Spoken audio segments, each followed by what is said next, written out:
Assalamualaikum warahmatullahi wabarakatuh. Let me introduce myself. My name is Ira Yasha. You can call me Ira. I am from group 6. In this video, I am Ira Yasha and my friend Nur Aziza. We are going to explain about words and culture. So, check it out. Okay, the first slide is about the relationship between language and culture is one of many topics or issues discussed in social linguistics. And this is the according to Trachil 1974 in Sumarsono 2009.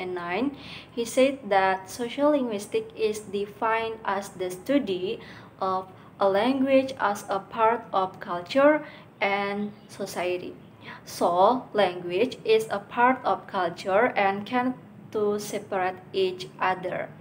Linguistically, language is defined as an arbitrary vocal system used by human beings to communicate with one another. So, the language is the most important for us to communicate with one another.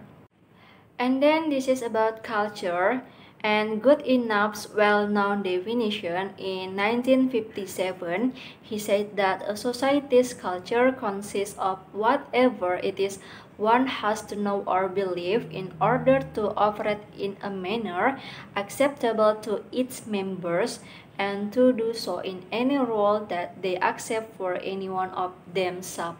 So, culture must be believed by someone in a way to operate himself according to each culture. And the definition culture is integrated human knowledge, belief, and behavior which depends on the capacity of symbolic thought and social learning. So in the culture is like American culture, Indian culture, and Indonesian culture, so integrate our human knowledge and our belief and behavior and the capacity of symbolic thought and social learning.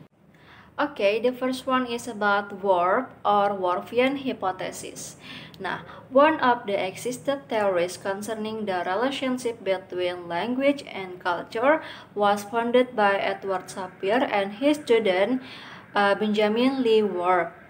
This theory is known as Sapir-Whorf hypothesis because the founder of this hypothesis are Edward Sapir and his student is Benjamin Lee Whorf. And how about the hypothesis work?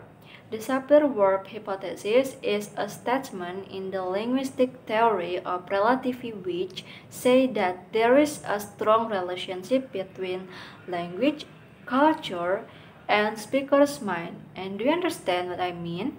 Okay, this hypothesis explains that language, culture, and thought are related. Okay.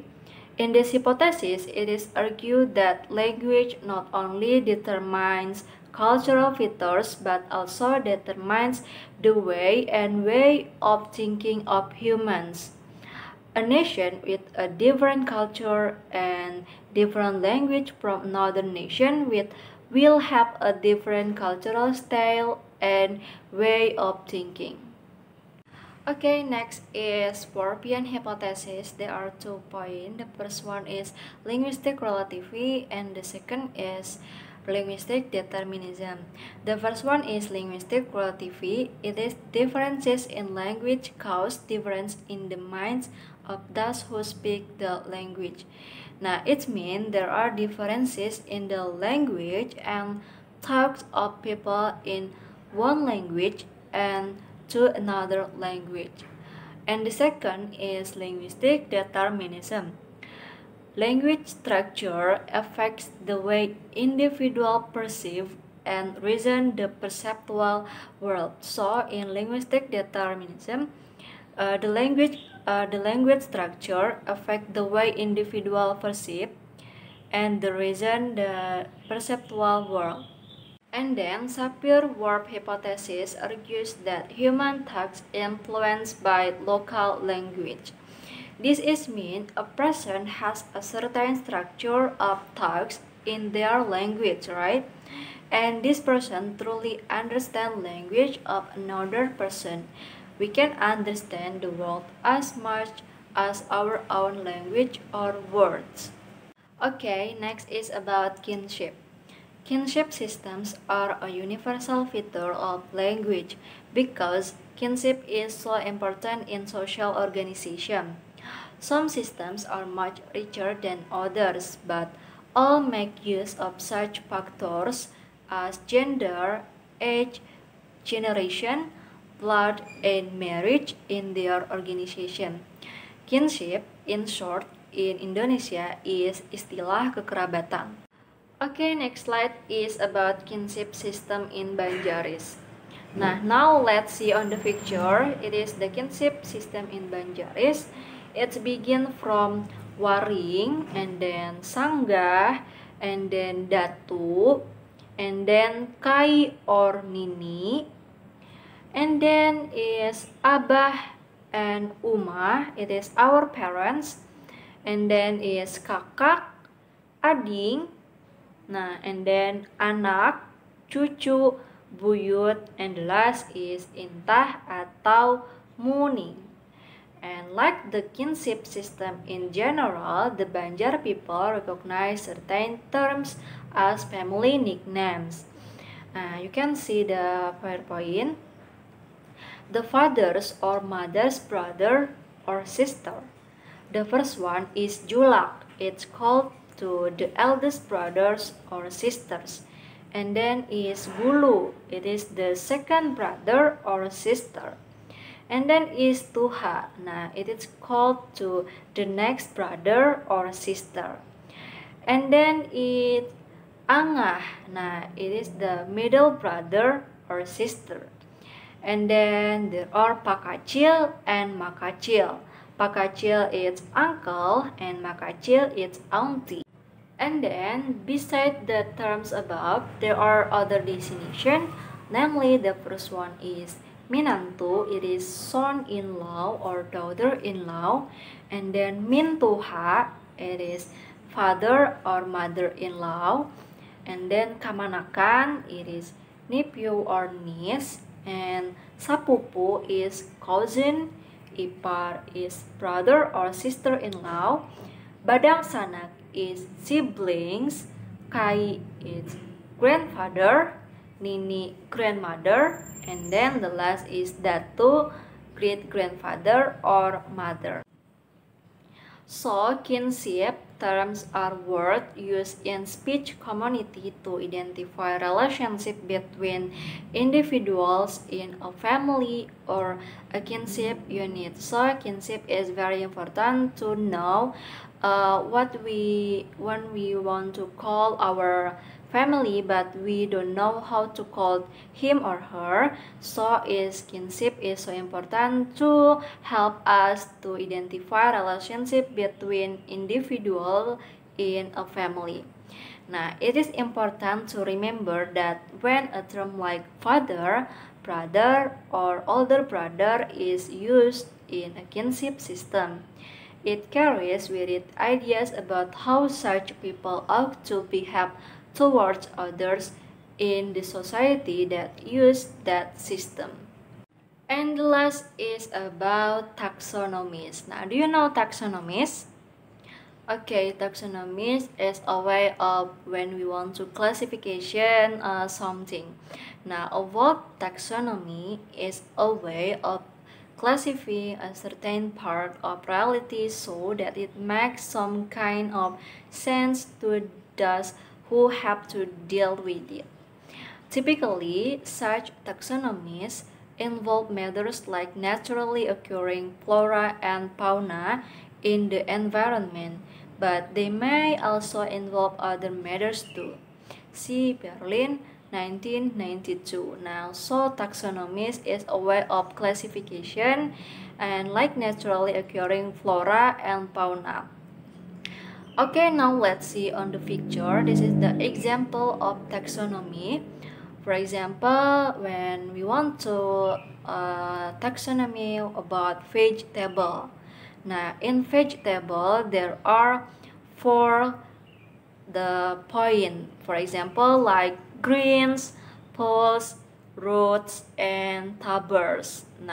In vegetable greens, there are cabbage and spinach. Okay. And the second is pulse. There are beans and beans. In roots, there are carrots and turnips. And the last in tuppers, there are potatoes and yams. So this is the example of taxonomy. Okay, and the last slide is conclusion. The first is language is defined as an arbitrary vocal system used by human beings to communicate with one another. And then culture is integrated human knowledge, belief, and behavior, which depends on the capacity of symbolic thought and social learning.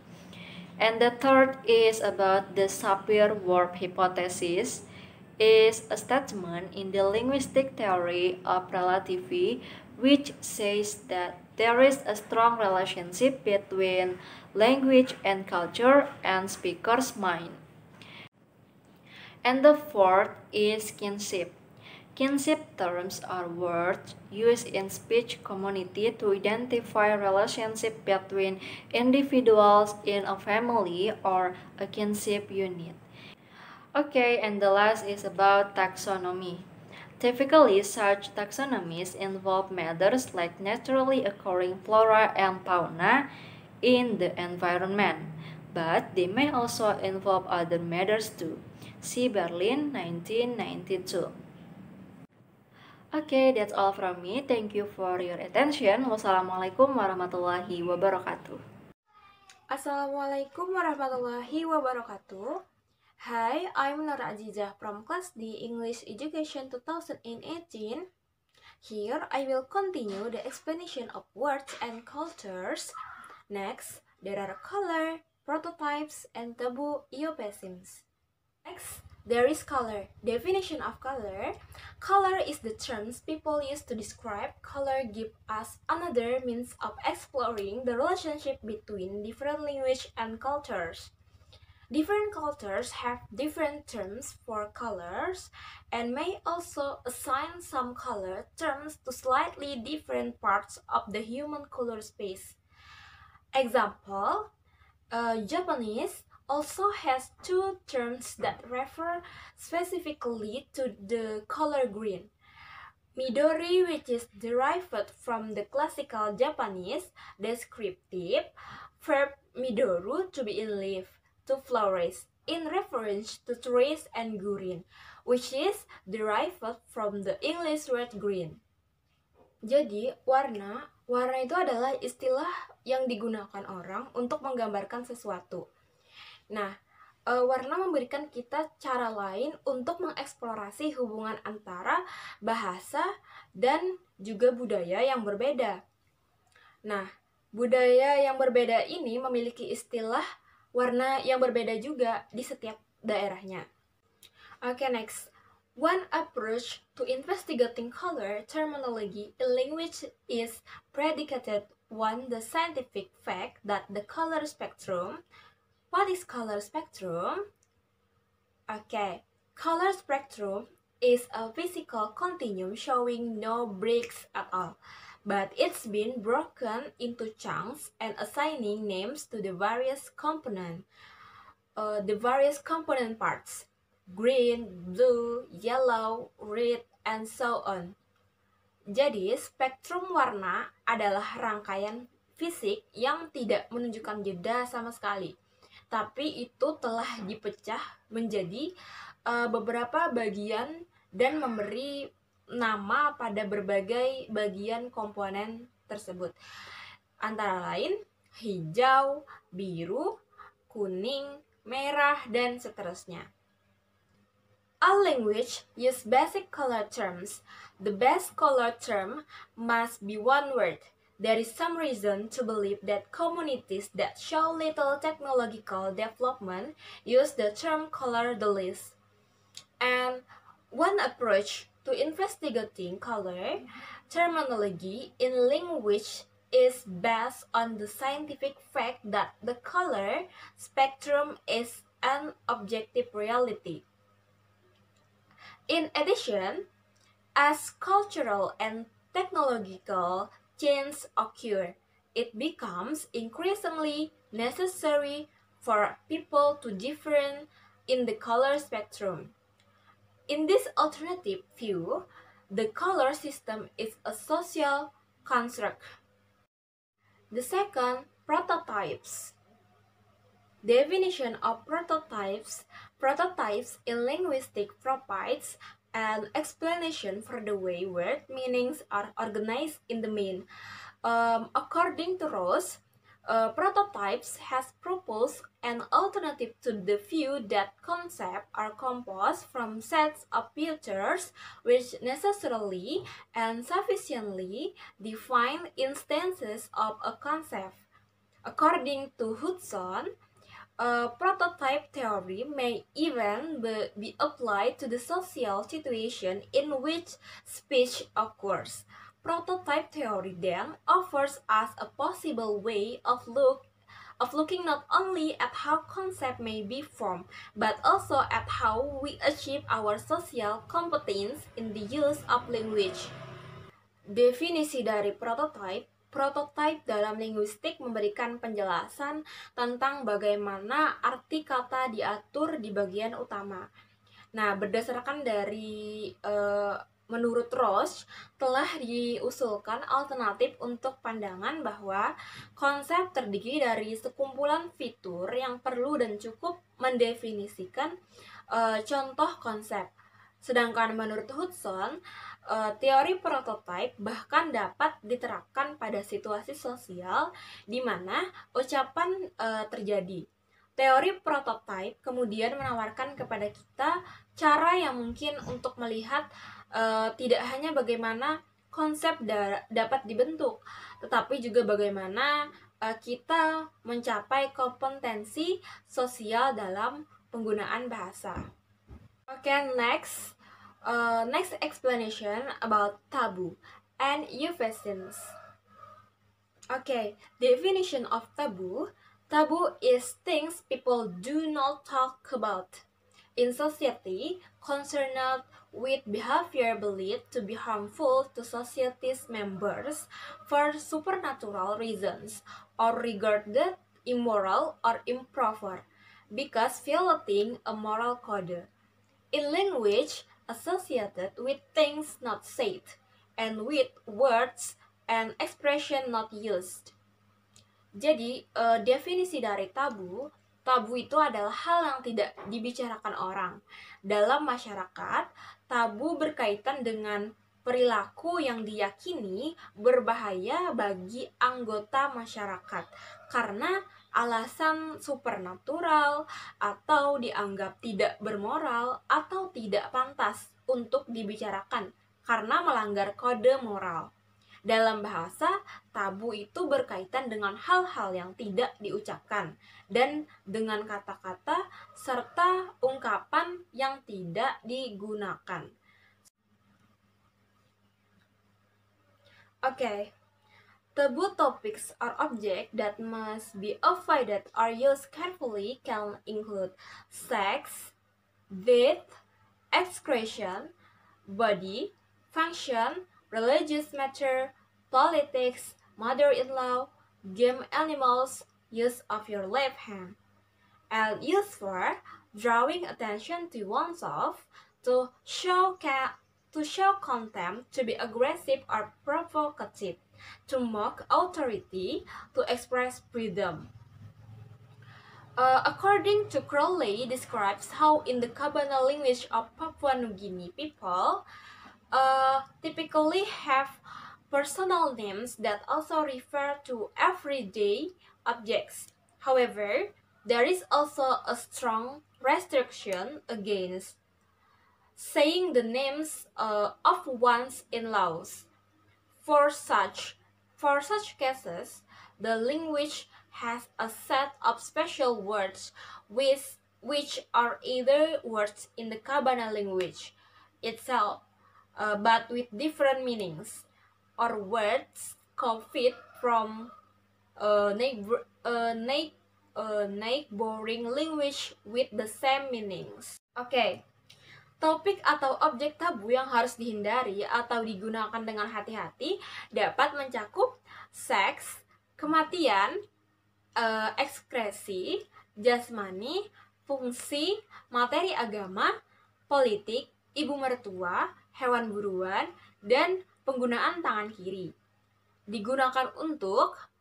Biasanya tabu digunakan untuk menarik perhatian pada diri sendiri, untuk menunjukkan penghinaan, menjadi agresif atau provokatif, untuk mengejek otoritas, untuk mengekspresikan kebebasan, dan lain-lain. Menurut Crowley menjelaskan bagaimana dalam bahasa Kabana, Papua Nugini biasanya memiliki nama pribadi yang juga merujuk pada benda sehari-hari. Namun, ada juga larangan keras menyebutkan nama mertua. Okay, next slide. For example, the Kabana word for crocodile is Puea ea, but you cannot use this word if your in-law is called Puaea, and you must refer to crocodile as Bagale, a borrowing from a neighboring language. Oke, sebagai contoh, misalnya kata Kabana untuk buaya adalah Puaea, tetapi Anda tidak dapat menggunakan kata ini jika mertua Anda disebut dengan Puaea, dan Anda harus merujuk pada buaya sebagai Bagale, meminjam dari bahasa tetangga. Oke, next, euphemism. Definition of euphemism. Euphemism is things people talk about in a roundabout way. Types of euphemism: the first, to soften an expression, are used in order to make a blunt or unpleasant truth seems less harsh. Example: pass away instead of died, correctional facility instead of jailed, departed instead of died. The second, to be polite, are used to take the place of words or phrases you might not want to say in polite company. Example: adult beverages instead of beer or liquor, comfort woman instead of prostitute. Euphemisms to be impolite in the church are intentionally a grosser or less pleasant way of saying something.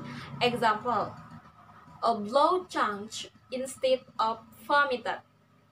So, the culture of every nation is always different. The language is also different.